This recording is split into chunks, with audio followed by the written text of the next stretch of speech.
Ya, ahora sí, ya está grabando. Vamos a empezar la clase de una vez para que no sea más tarde. A ver, bueno, hoy día vamos a ver lo que es la clase que nos faltaba, que es la clase de la semana 2. Así que hoy día vamos a ver lo que es epilepsia o convulsión y fiebre.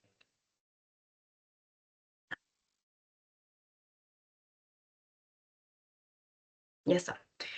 Entonces, básicamente, primero vamos a definir lo que es una epilepsia, una convulsión, una crisis epiléptica.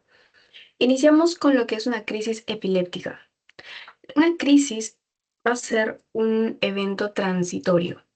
En este evento, el cerebro va a experimentar una actividad eléctrica anormal y esto va a provocar que en nuestro cuerpo se generen movimientos involuntarios, cambios en el comportamiento, hasta incluso en algunos casos pérdida de la conciencia. Es como si el cerebro tuviera una explosión de señales que van a poder hacer que el cuerpo reaccione de formas muy extrañas, ¿no? Luego, la epilepsia es un trastorno ya del cerebro donde va a tener una tendencia a tener crisis epilépticas repetidas, ¿ya? No es solo la crisis lo importante, sino también en este caso las consecuencias que va a traer las consecuencias que va a tener este, esta epilepsia. Entonces, más que nada es un estado más crónico donde la persona va a estar en riesgo de seguir teniendo crisis, ¿ok? Luego, la definición de una convulsión. Una convulsión va a ser una conducta anómala que va a ser originada por una descarga eléctrica de las neuronas de la corteza cerebral y puede tener manifestaciones distintas. Pueden ser fenómenos sensitivos, fenómenos motores o fenómenos autónomos o hasta psíquicos. Y se pueden presentar en cualquier enfermedad o lesión grave. O sea, una convulsión no necesariamente me dice que mi paciente tenga epilepsia, ¿no? No es que yo vea a mi paciente convulsionar y digo, este tiene epilepsia. No, recuerden, son cosas distintas. Una crisis epiléptica es distinta de una epilepsia y es distinta de una convulsión. Una convulsión puede darse por una enfermedad cerebral, por ejemplo, neurocisticercosis, una toxoplasmosis, o acidosis metabólica, algunas infecciones también, o tumores incluso en el cerebro, me pueden generar una convulsión. Entonces, en algunos exámenes les pregunta cuál es la definición operacional de lo que es una epilepsia. Para que yo pueda diagnosticar a una persona y decirle si tú tienes epilepsia, debe tener al menos dos crisis no provocadas separadas en un lapso de 24 horas o una sola crisis, pero que tenga un alto riesgo de que vuelva a ocurrir otra. Entonces, cuando yo digo que mi paciente no tiene epilepsia, si la crisis fue aislada, o sea, si solamente yo lo vi teniendo una crisis epiléptica una sola vez, no puedo decir que es epilepsia. O si la crisis fue provocada.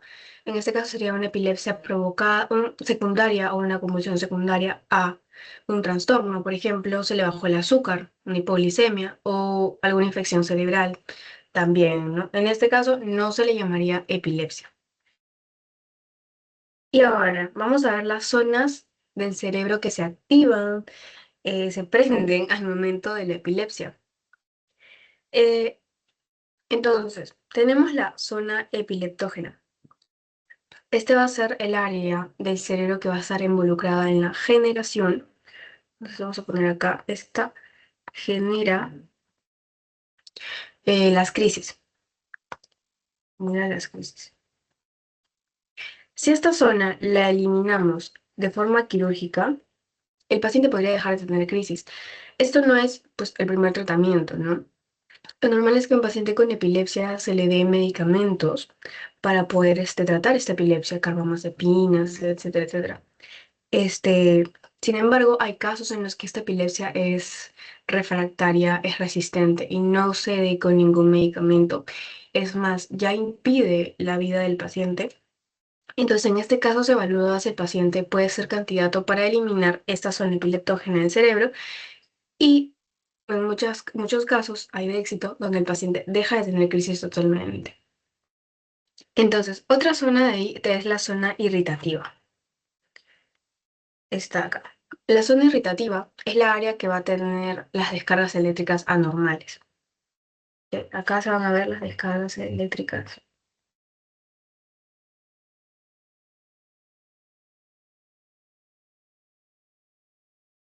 Ya. Es como la parte que irrita al cerebro, ¿no? Luego tenemos la zona de inicio ictal. Es esta del centro acá. Acá inicia todo.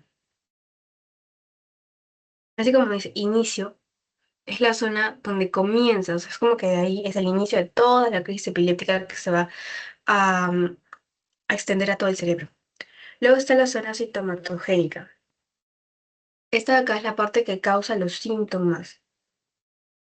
Más adelante vamos a ver cuáles son los síntomas. La zona lesional también. La zona lesional va a ser donde van a ver los daños estructurales a nivel del cerebro, que se pueden ver en las imágenes. Entonces, daño cerebral. Y por último está la zona de déficit funcional. Esta va a ser la área que al dañarse va a causar problemas neurológicos después de cada crisis. Problemas neurológicos post-crisis. Entonces, básicamente estas son las partes del cerebro que están involucradas en una crisis epiléptica. Ya, ahora vamos a ver esto. Una crisis epiléptica tiene ciertas características. Por ejemplo, son pleomórficas, son de inicio súbito y de corta duración, y el diagnóstico confirmatorio lo hago con un electroencefalograma. ¿Ok? Que es esto como vemos en la imagen. Entonces, hay tipos de crisis epileptógenas o epilépticas. Y la clasificación más reciente ha sido propuesta por la International League Against Epilepsy en el 2017 y se va a centrar en categorizar la crisis según su origen. Según su origen puede ser focal o generalizada y las características motoras o no motoras de la crisis. Esos son sus parámetros de clasificación. Entonces va a dividir a la epilepsia o la crisis epiléptica en dos grandes categorías, en lo que son las crisis focales y las crisis generalizadas. Entonces aquí vamos a ver primero lo que son las crisis focales. Focales es porque solamente va a estar limitada a un solo hemisferio, ¿ok? Y tenemos a las que son sin alteración de la conciencia, o también se les puede llamar simples, ¿ok? Simples.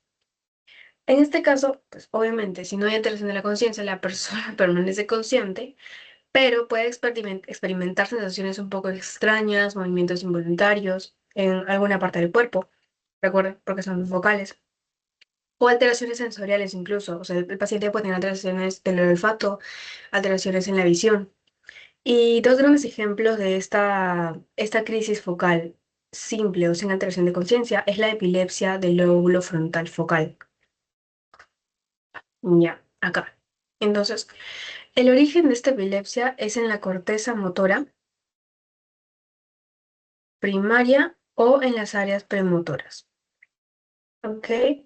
Aquí lo que vamos a ver van a ser movimientos involuntarios, o sea, automatismos motores. Vamos a tener el patrón jacksoniano, que es la propagación de la actividad epiléptica desde la zona del córtex motor hacia estructuras adyacentes. ¿Ok? Eso también sería importante subrayarlo porque seguro les preguntan en su examen. Y la aura motora. Eso también es muy importante. Aura motora. ¿Esto qué quiere decir? Que mi paciente va a tener una sensación de hormigueo, va a tener rigidez en una zona específica antes de la convulsión. ¿Ok? Entonces, dentro de esta crisis epiléptica del lóbulo frontal focal, tenemos a un ejemplo específico, y esta es la epilepsia frontal nocturna autosómica dominante. En verdad es muy fácil distinguirla y saber de qué estamos hablando. Si le ponen un caso clínico va a ser bastante simple, porque va a ser un síndrome que se va a caracterizar por la mutación en los receptores nicotínicos. Acá está, mutación, receptores nicotínicos, ¿de qué? De la acetilcolina. Y estos se generan durante el sueño. Entonces el paciente durante el sueño puede tener movimientos bruscos, movimientos motores, no se olviden. Lóbulo frontal es motor. Frontal es motor. ¿ya? A veces pueden pensar o confundir a este paciente con sonambulismo, pero bueno, se le hacen los exámenes correspondientes, ¿no? Entonces, dentro de las crisis focales, sin alteración de conciencia, en el lóbulo frontal focal tenemos a la epilepsia frontal nocturna autosómica dominante. Luego, en el lóbulo parietal focal, si se dan cuenta, en la parte parietal, ¿qué va a afectar? Ya no la corteza motora, en este caso sería la corteza sensorial, tanto la primaria como la secundaria. O sea, el parietal es más sensitivo. Por eso va a tener una aura motora, no, una aura sensitiva. En este caso va a sentir hormigueo, parestesia, o sea, como que se le adormece, sensación de calor, frío en ciertas partes de su cuerpo. Eh, También puede tener alucinaciones sensoriales, como por ejemplo puede tener distorsión del tamaño y la forma de los objetos. Puede ver las cosas más grandes de lo que son o mucho más pequeñas de lo que son. Un ejemplo clásico de una epilepsia del lóbulo parietal es la epilepsia parietal postraumática. Postraumática me dice básicamente cuál es su origen. Se asocian a traumatismos craneanos que van a generar ciertas cicatrices corticales y se van a manifestar como crisis sensoriales focales. Y a veces pueden haber déficits cognitivos, pero son transitorios. Entonces, básicamente, en el lóbulo parietal vamos a tener un defecto sensitivo y cuál vamos a ver a la postraumática.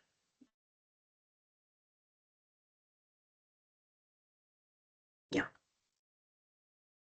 Continuamos con las que no tienen alteración de la conciencia o también llamadas simples y continuamos con la occipital. Ok, en la parte occipital, ¿qué es lo que vamos a ver afectado nosotros? Vamos a ver afectado la corteza visual. Esto sí, no se olvide, así, visual. Entonces, mi aura, ¿cuál va a ser? Una aura visual. Ay, perdón. Un aura visual. Este paciente, antes de tener la crisis, puede empezar a ver destellos, lucecitas, como que puntitos de colores, va a tener alucinaciones visuales, puede tener también amaurosis transitoria, que es la pérdida de la visión breve en uno o ambos ojos. Amaurosis transitoria. Movimientos oculares normales, básicamente todo lo que tiene que ver con ojos y visión occipital. ¿Y cuál es el ejemplo? Tenemos a la epilepsia occipital benigna de la infancia. Me van a decir que mi paciente está con náuseas, con vómitos y sobre todo ocurren en la noche.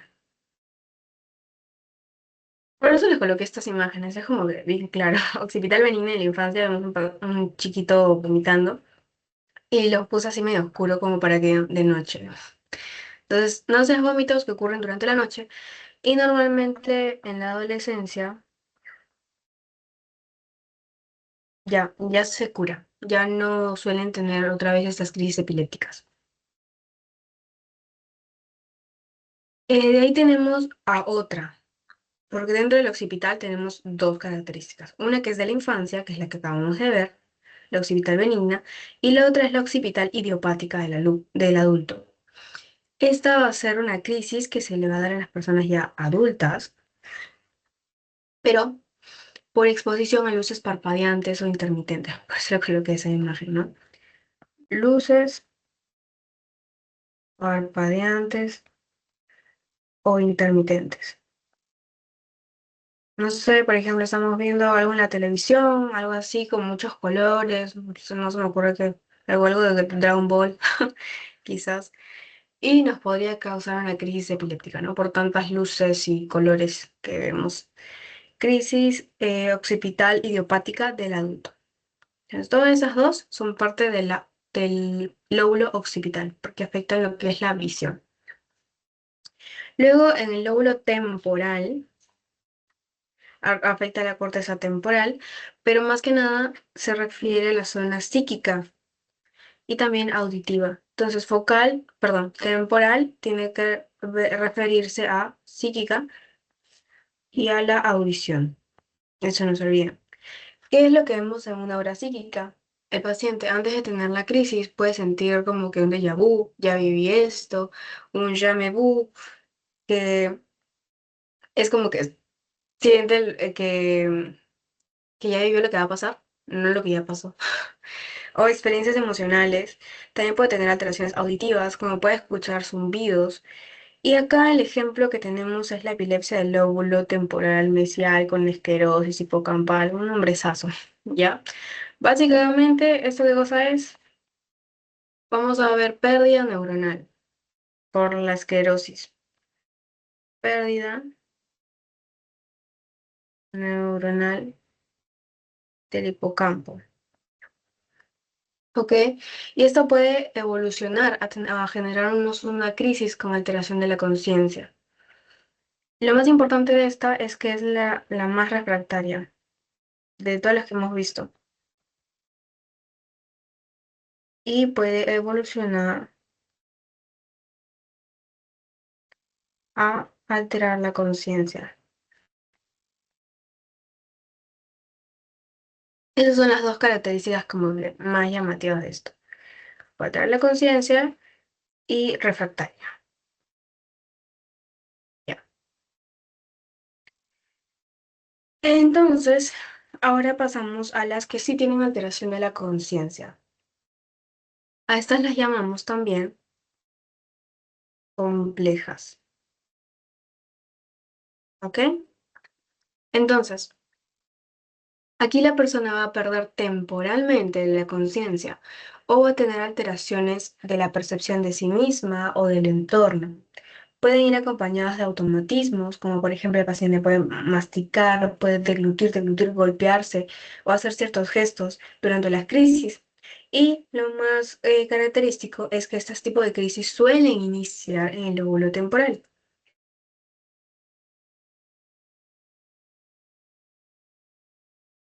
En el lóbulo temporal. Eso no se olvida. Entonces, acá vamos a tener las crisis generalizadas. Ya, estas son las que nos afectan la conciencia. ¿Y por qué se le llama generalizadas y ya no focales? Porque acá sí afectan a dos hemisferios al mismo tiempo. Entonces, estas pueden ser de distintos tipos. Tenemos a las crisis tónicas. Crisis tónicas. ¿Qué voy a ver en una crisis tónica? Voy a ver un aumento del tono de los músculos, hipertonía, por lo que mi paciente va a mantenerse extendido, va a estar estirado y duro. Entonces la rigidez puede afectar a todo el cuerpo y la persona incluso puede caer al suelo. O sea, yo tengo una persona que está caminando y le doy su crisis tónica y se pone rígido, los músculos se estiran y puede caerse. ¿Ok? Entonces eso es lo característico del tónico. Vemos hipertonía o también llamada rigidez de todo el cuerpo. Las clónicas son pérdida de conciencia con hipotonía. A ver, acá es hipotonía y acá es hipertonía, para que lo diferencian muy fácil. Tónico y clónico. Entonces, la clónica es la pérdida de fuerza, de rigidez, hipotonía súbita acompañada de sacudidas, que pueden ser o no de forma simétrica. Luego pasamos a lo que son las tónico-clónicas, que es la combinación. Las tónico-clónicas también se les llama grand mal. ¿Ya? Estas ¿cuáles son sus características? Son las más comunes. Si yo veo a un paciente que tiene una crisis epiléptica generalizada, lo más común es que, o lo más frecuente es que vaya a tener una crisis tónico-clónica. ¿Ya? Entonces, acá, ¿qué es lo que vamos a ver? Vamos a ver un paciente que tiene fase tónica, o sea, fase rigidez, y luego le sigue la fase clónica, que es la de hipotonía y sacudidas. Entonces, por eso vemos un paciente como que duro y que empieza a estirarse y moverse, contraerse. Entonces, va a ser la combinación de los dos, la hipertonía con la hipotonía. Hipotonía. Y pues, claro, como les digo, va a haber pérdida de la conciencia. Eso no se olvida. Luego vemos las crisis atónicas. ¿Cómo se les llama a estas también? se le llama mala caída. En algunos libros sale como mala caída. ¿Por qué? Porque la persona pierde totalmente, de la nada, repentinamente, el tono muscular. Entonces, de la nada puede estar caminando y ¡fu! El tono muscular lo pierde totalmente, más que en las crisis clónicas, y el paciente cae, como cualquier cosa. ¿Ya? Y luego las crisis mioclónicas. En una crisis mioclónica van a haber movimientos rápidos, o sea, sacudidas de uno, varios grupos musculares y repentinos. Y generalmente ocurren de manera aislada, pero pueden repetirse varias veces. O sea, no es tan común que el paciente tenga una convulsión mioclónica. ¿Ok? Entonces, esas son las de tipo generalizadas.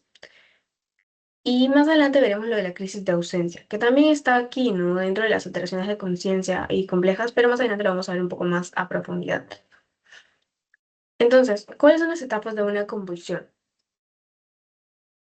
Tenemos a una fase prodrómica que ocurre horas o hasta días antes de una convulsión. Esta fase se va a caracterizar porque nosotros vamos a ver cambios en el paciente.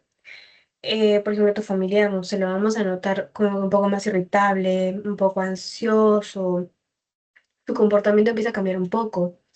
Y lo importante aquí es que no va a estar presente en todos los pacientes. No es que la fase prodrómica sea obligatoria para todos los pacientes con compulsión, ¿ya? Entonces, luego de esta fase prodrómica, que puede ser de algunos no pacientes, no de todos, viene la fase de aura, ¿ya? Acá en fase de aura. La fase de aura solamente la vamos a ver en las crisis focales, eso no se me había olvidado, no las vemos en crisis generalizadas. Y se van a presentar segundos o minutos antes de la crisis. O sea, yo estoy con mi amigo, por ejemplo, y empieza a tener sensaciones extrañas, tiene déjà vus, empieza a sentir como que miedo, puede tener alteraciones visuales también, puede empezar a ver, como mencionamos antes, una aura visual, que ves como destellos, puntitos de colores, o puede escuchar como zumbidos, o puede oler cosas que no están. Entonces, todo esto formaría parte de un aura. Y luego, minutos después de que empieza a sentirse así, le viene la crisis. ¿Ok? Entonces, esa sería la fase de aura. Pero no se olviden, solo en crisis focales. Y luego viene la fase de convulsión ya propiamente dicha. A esta fase de convulsión se le llama fase ictal, ¿ya? Acá es donde se va a producir básicamente la descarga neuronal anormal y excesiva en el cerebro. Y esta fase, pues como ya les dije, puede ser tónica, puede ser clónica, puede ser tónico-clónica, mioclónica o de ausencia. Entonces ya fase ictal es la fase en sí misma de la crisis convulsiva. ¿Ya? Si quieren ponemos acá, sería fase prodrómica o trónica. Luego viene fase de aura. Luego viene la fase ictal, que vendría a involucrar estos dos, tónico, clónico, lo que sea. Y luego viene la fase post-ictal. ¿Ok? La fase post-ictal es el periodo de recuperación luego de la crisis. Esta recuperación puede durar minutos, puede durar horas. ¿Y qué es lo que lo caracteriza básicamente? Lo que vamos a encontrar es a un paciente que luego de haber tenido su crisis, al momento de intentar ayudarlo a pararse, lo que sea, va a estar confundido, puede sentir sueño.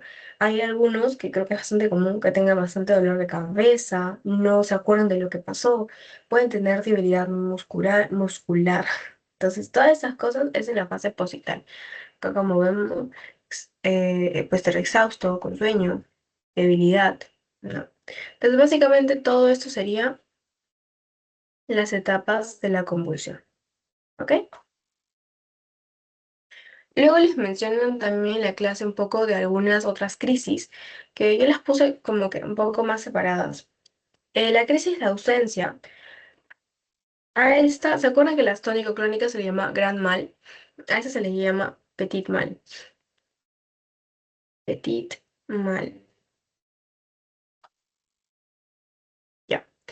Estos van a ser episodios de crisis generalizadas, no se olviden, forman parte de las generalizadas. Están en el cuadrito que les mostré. Pero principalmente en quién se va, ¿por qué le llaman petit? Petit en francés es pequeño, entonces petit, pequeño, niño. Lo vemos en los niños principalmente. Van a ser episodios bastante breves, normalmente menos de 15 segundos, en los que la persona va a perder temporalmente la conciencia. No van a haber movimientos significativos, pero la persona puede quedarse mirando fijamente a un punto o hacer parpadeos rápidos. Y no hay pérdida del tono muscular. Es como esto, ¿no? Vemos al paciente que está ahí, si dan cuenta, sus ojos están como que mirando ahí bien, ¿no? Como cuando uno está consciente, está viendo, está agarrando la pelota, y en eso se le da su crisis. Por la crisis suelta la pelota y se queda como que fijamente viendo algo. Como ven, no hay pérdida de tono, el paciente no se cae, no se va de cara. En el otro también vemos que el paciente se queda sentado, si no, si perdería el tono, se podría ir de cabeza. Pero no, simplemente como que baja los brazos y se queda atónito, por así decirlo, ¿no? Entonces, eso es lo característico de una crisis de ausencia. Incluso hay casos, creo, casos clínicos que a mí me tocaron, creo que decía como que estaban hablando con su hijo y de la nada, se quedó mirando fijamente a un punto y no reaccionaba. Entonces, es muy fácil identificar la crisis de ausencia, en verdad. Y como les digo, básicamente es en niños. Y luego tenemos a las crisis febriles. Básicamente esta ya no sería una crisis, una crisis primaria, ¿no? Porque su origen no es tanto por daño cerebral o un problema del cerebro, sino que en este caso es por la fiebre. Entonces, cuando hay niños que tienen fiebres muy altas, este, más de 39, 40, esta fiebre puede causar una crisis epiléptica. Normalmente lo vamos a ver en niños que están sanos, o sea, no tienen ningún problema neurológico, más o menos de entre los 6 meses hasta los 5 años. Más o menos en estas etapas es que le puede dar una crisis febril. Por más que tenga un año ya de vida el bebito ese ya tiene un buen sistema inmunológico como para poder defenderse, ¿no? Sin embargo, su barrera hematoencefálica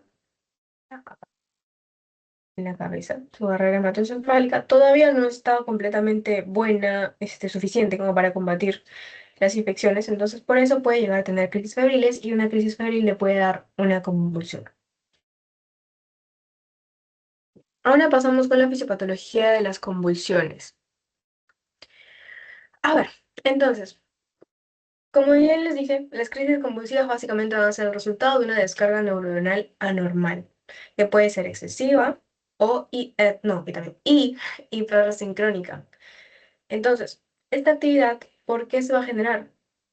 Porque va a haber un desequilibrio en la excitabilidad neuronal que va a estar causada por la concentración de los iones. También va a ser por los neurotransmisores y también por la función de los receptores sinápticos. Entonces, lo primero que yo voy a ver es una desregulación en la concentración del sodio, por ejemplo. Acá vamos a ver en el cuadrito. Entonces, algo muy importante que voy a ver es una alteración en la permeabilidad. Ya, ¿ok? Entonces, el potencial de acción neuronal depende básicamente de que hay una correcta regulación entre los iones sodio, iones potasio y iones cloro. ¿Ya? El sodio es el principal ion extracelular y su entrada en la neurona va a generar una despolarización de la membrana. ¿Ok? Entonces entra sodio. Cuando entra el sodio, se genera despolarización de membrana. Ok, entonces despolariza la membrana. Cuando se despolariza la membrana, va a generar un impulso nervioso. ¿Ok? Entonces, esto va a generar no, perdón. Cuando haya una desregulación en estos canales de sodio, puede generar que hayan descargas neuronales excesivas, ¿no? Porque si entra lo suficiente de sodio, para generar un impulso nervioso, si es que se desregula esto e ingresa mucho sodio, va a generar muchos impulsos nerviosos. Entonces, esto va a favorecer la hiperexcitabilidad. Entonces, hiperexcitabilidad igual a crisis convulsiva. Por ejemplo, hay casos en los que el paciente tiene mutaciones en los canales de sodio. No sé si está por acá, creo que no. Mm, no sé si le pregunten esto, pero interesante que lo sepa. Cuando hay desregulación de la entrada de sodio, hiperexcitabilidad, y esto lo puedo ver en mutaciones de los canales de sodio. ¿Y dónde está esa mutación? En el SCN1A. Ok, ahí está la mutación. Entonces, otra causa de una convulsión es las canalopatías. Con canalopatías me refiero a mutaciones en los genes que codifican estos canales iónicos también. Por ejemplo, el sodio, potasio, cloro, calcio. Entonces, si se afectan los canales de sodio, ya vimos, generan muchas descargas eléctricas. Si se afectan los canales de potasio, van a, van a alterarse la salida del potasio y esto va a dificultar que haya una repolarización. Entonces esto también va a favorecer a que haya una excitabilidad excesiva. Entonces también eso también contribuye a la hiperexcitabilidad. Y cuando hablamos del calcio, el calcio regula las liberaciones de los neurotransmisores. Entonces, si estos canales de calcio fallan, falla la liberación de neurotransmisores y esto puede aumentar los niveles de glutamato. Glutamato, ¿ok? Se libera mucho glutamato y el glutamato es excitador, ¿ok? Entonces, sobreexcita también el cerebro. Y luego, por último, ya los canales de cloro. Los canales de cloro afectan a la función del neurotransmisor GABA. Y el neurotransmisor GABA es el principal inhibidor. Ahora vamos a ponerlo acá. Entonces, vamos a ver que el GABA es inhibidor y se afecta cuando se afectan los canales de cloro. ¿Ok? Entonces, eso sería básicamente los iones y cuáles son, qué pasa si se desregula el ingreso o la salida de cualquiera de estos iones. También tenemos el desequilibrio entre los neurotransmisores. ¿Ya? Como les dije, tenemos al glutamato, que es excitador. El glutamato se encarga de activar ciertos receptores, como los receptores NMDA o el LAMPA y el kainato. Estos tres van a generar una excesiva despolarización. Por otro lado, los GABA, que son inhibidores, actúan sobre los receptores GABA A y GABA B, y también hiperpolarizan la neurona y reducen la excitabilidad. Pero en este caso, el GABA va a estar disminuido. Y por último, la dopamina, la serotonina, la acetilcolina también van a poder modular la excitabilidad neuronal. Cuando hay un exceso de glutamato, que es el excitador, y una deficiencia de GABA, que es el inhibidor, va a favorecer la hiperexcitabilidad. Entonces esto va a aumentar las crisis convulsivas. Ya. Entonces, eso es lo importante de aquí. También vemos otro mecanismo que vendría a ser lo que es las alteraciones funcionales de los receptores posinápticos. Ya. Entonces, los receptores posinápticos van a regular la respuesta de la neurona hacia la llegada de los neurotransmisores. Por ejemplo, los receptores de NMDA del glutamato Tu sobreestimulación va a generar que entre más calcio, más calcio, más calcio, más calcio, y esto va a aumentar la excitabilidad. Lo mismo con el AMPA, también son activados por el glutamato y favorecen la excitabilidad. Gatita, a ver, creo que está ladrando.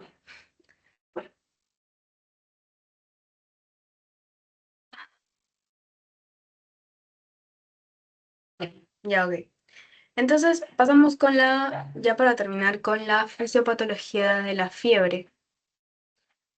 Básicamente la fiebre, pues ustedes saben que va a ser una respuesta fisiológica del cuerpo ante las infecciones o inflamación o algunas lesiones. Entonces, lo que vamos a ver es un aumento de la temperatura corporal por activación de ciertos mecanismos en el sistema nervioso central, particularmente donde en el hipotálamo.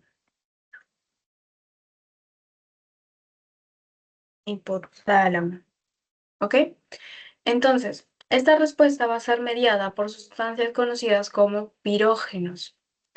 Los pirógenos van a desencadenar una cascada de eventos que van a generar el reajuste del punto de control térmico a nivel del hipotálamo y eso va a hacer que eleve nuestra temperatura. ¿Ok? Entonces los pirógenos alteran la regulación en el hipotálamo. Entonces, ¿cuáles son los mecanismos fisiopatológicos de la fiebre? Tenemos pirógenos exógenos y la activación del sistema inmunológico. Los exógenos, como su nombre lo dice, exógenos vienen de agentes externos que inician una respuesta febril. Dentro de ellos podemos tener las bacterias, virus, parásitos, toxinas, vacunas, traumatismo, cáncer, todos estos, proteínas, hongos, etcétera. Todos estos pirógenos exógenos van a estimular a mi sistema inmunológico y van a activar a una respuesta inmunológica. Y esto va a activar a quiénes? A los monocitos, a los macrófagos para la fagocitosis, a los neutrófilos, todos estos para que combatan a estos pirógenos exógenos, ¿ok?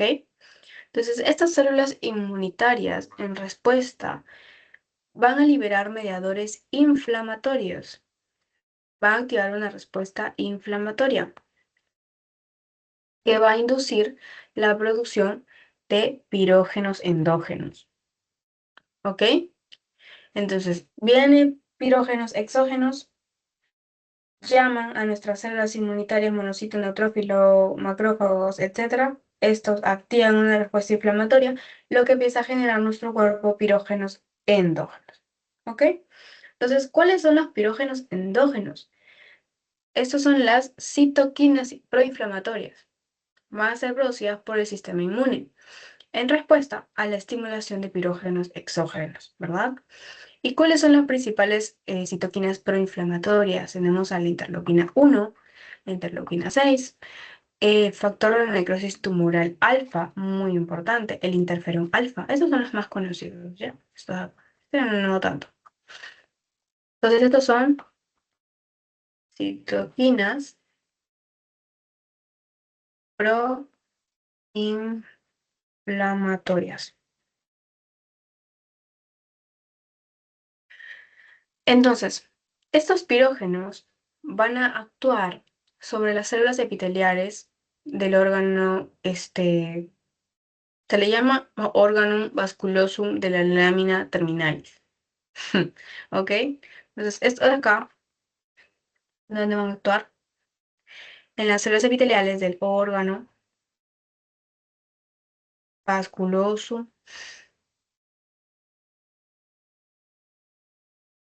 de la lámina terminalis. Esta de acá, esta zona, es una zona súper vascularizada y no tiene barrera hematoencefálica. Entonces, esto va a permitir que haya una detección de estas sustancias circulantes en la sangre. ¿Y esto qué genera? Genera activación de la ciclooxigenasa 2 y la producción de prostaglandinas. ¿ya? Entonces, cuando se estimula esta zona del órgano vasculosum por los pirógenos endógenos, se activa la COX-2. Esta COX-2 es una enzima clave para la síntesis de la prostaglandina E2. También vamos a encontrarlo como PGE2. ¿Ok?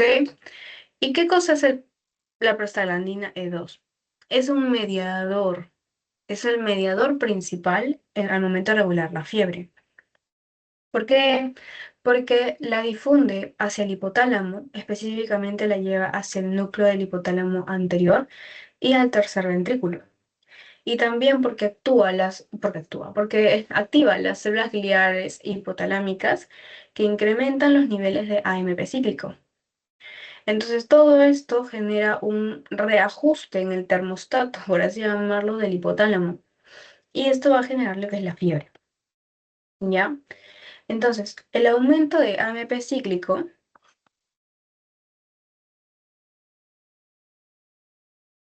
va a estimular a las neuronas preópticas hipotalámicas, las cuales van a modificar acá el set point, el termostato, la temperatura corporal. Entonces, esto va a generar una respuesta fisiológica que va a aumentar mi calor corporal. Entonces, aumenta la producción de calor. ¿Y cómo? Va a haber vasoconstricción periférica o cutánea. Esto va a reducir la pérdida de calor, porque va a haber vasoconstricción, que va a generar también aumento del metabolismo.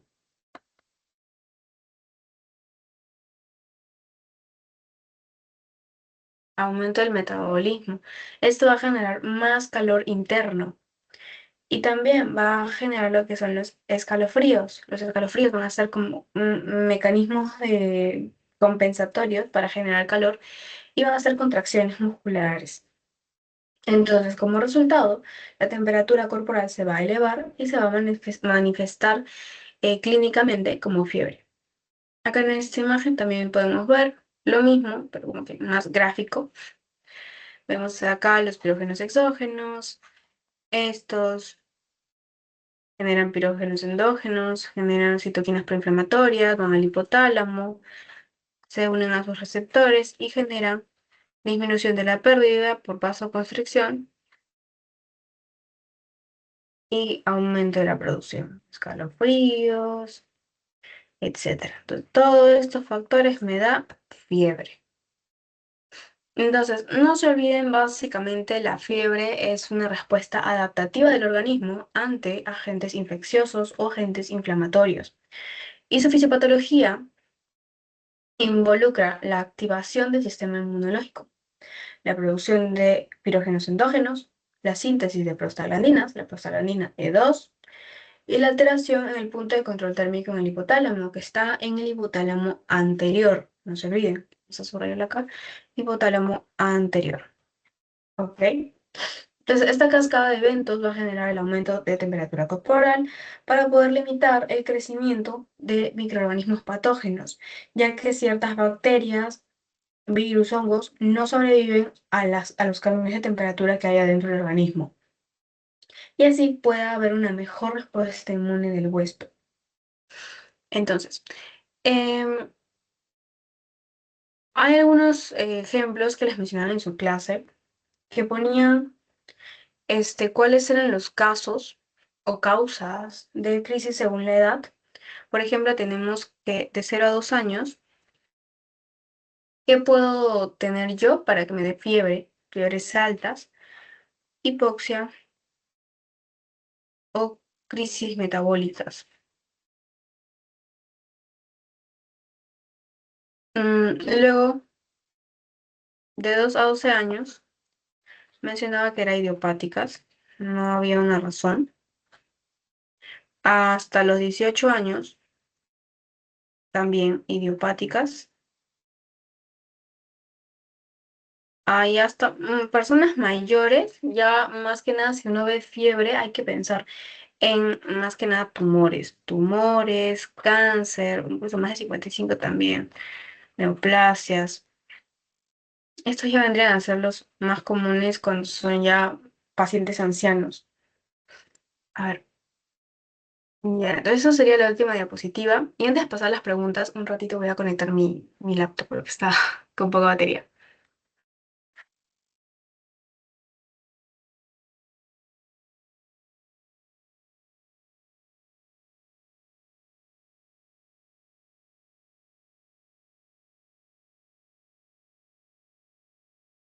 Ya, ok.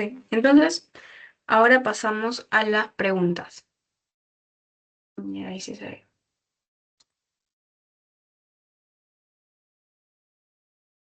¿Cuál de las siguientes afirmaciones sobre la crisis epiléptica es correcta? A ver, chicos, ayúdenme con las preguntas.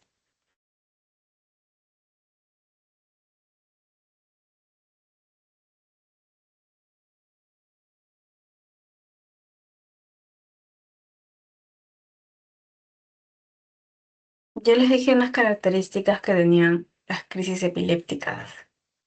¿Se acuerdan?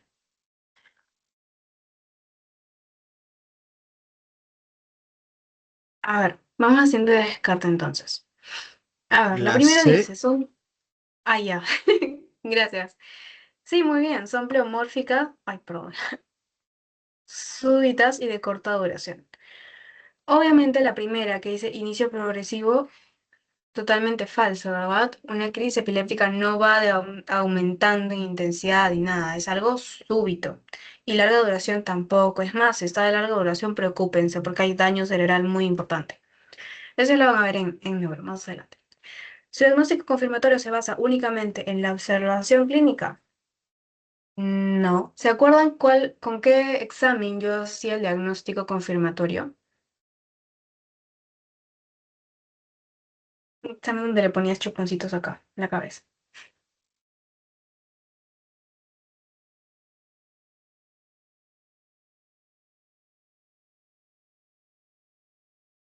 Empieza con él.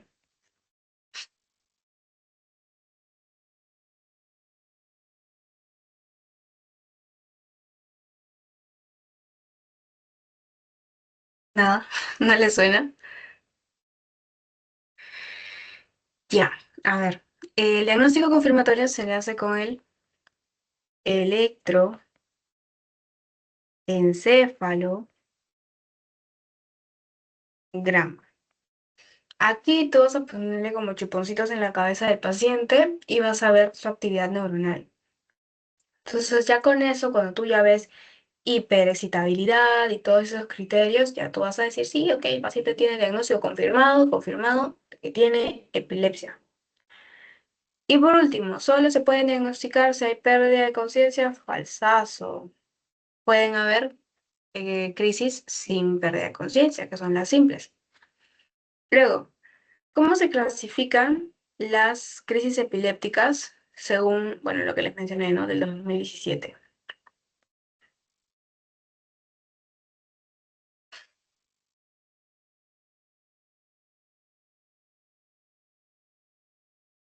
la D, Ajá, claro. Actualmente, antes se clasificaban distinto, parciales, totales, hasta en leves y severas, pero si no me equivoco. Pero respectivamente, actualmente ahora solo tenemos crisis focales o crisis generalizadas, ¿no? Ya. ¿Cuál de las siguientes características corresponde a la epilepsia del lóbulo frontal focal? ¿Se acuerda que afectaba el lóbulo frontal?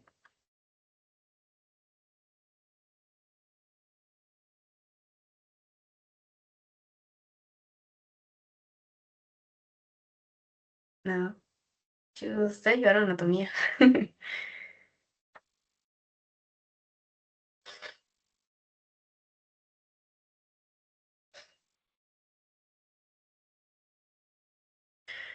A ver, si no descartamos, pues a ver, vamos viendo. Visión. ¿Se acuerdan qué lóbulo estaba involucrado en visión? occipital. No te escuché, ¿me puedes repetir, por favor? Eh, Creo que recuerdo el occipital más que nada. No Ajá, sé. perfecto. Sí, La ahí. división es el occipital, exacto. Entonces, me están preguntando por el frontal. Entonces, no, descarto la A. La B, puede presentar movimientos involuntarios y patrón jacksoniano.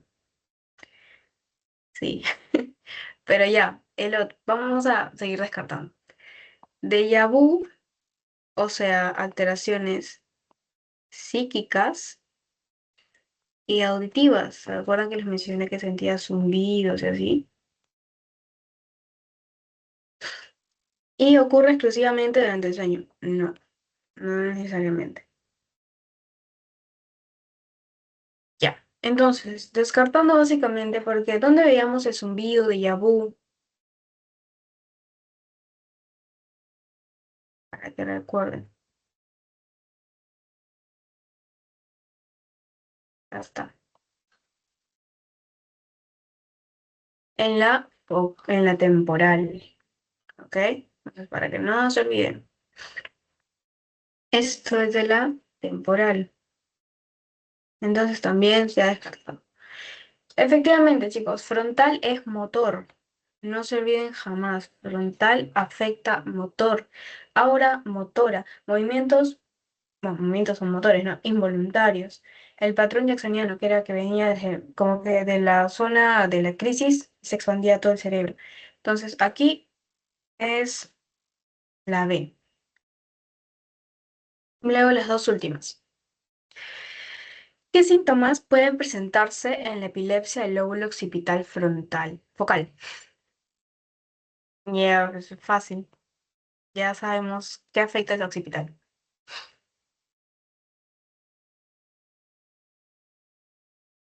La B. Muy buena. No te escucho mucho, no sé si estás lejos del micro. La B. La B. Ajá. Claro, ¿se acuerdan que era amaurosis transitoria? Que no se olviden.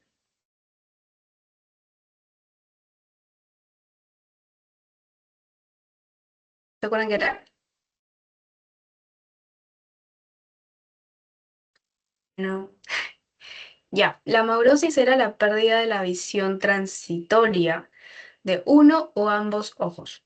¿Ok? No se olviden. Por si por ahí ven solamente, por ejemplo, ya no ven alucinaciones visuales, que es como que muy fácil que te lo pregunten, pero ya tú sabes, occipital, visual. Si te ponen amaurosis, ya tú sabes que pérdida la visión, entonces si es visión, también va con occipital, ya, no se vayan a olvidar. Y por último, ¿cuál es la principal diferencia entre una crisis tónica y una crisis clónica? A ver, tónica y clónica.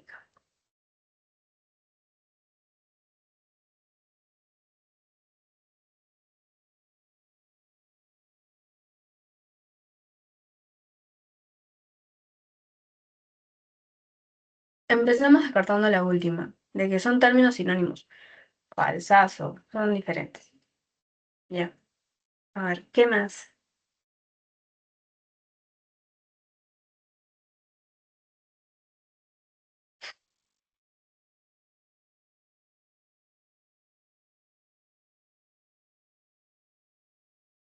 Muy difícil. A ver, la C, por ejemplo, la crisis tónica afecta solamente un hemisferio cerebral. La B. Muy bien, sí, correcto. Muy bien.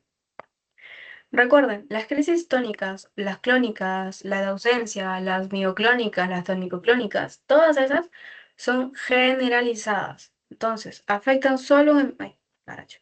¿Afectan solo un hemisferio? No. Cualquiera de las que estoy mencionando afectan ambos hemisferios al mismo tiempo. Las focales, que son las otras, sí solo afectan un hemisferio. Entonces la C también la sacamos de aquí. Y la tónica, pues como dice, tónico, tonicidad, rigidez.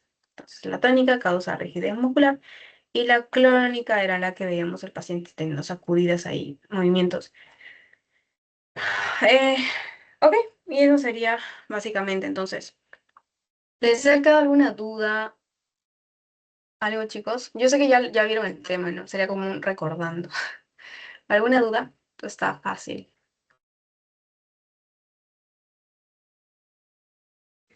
No, claro, creo. Por mi parte, al menos. Ya, gracias entonces. A ver, voy a pasarle el post-test entonces. A ver. Ujú.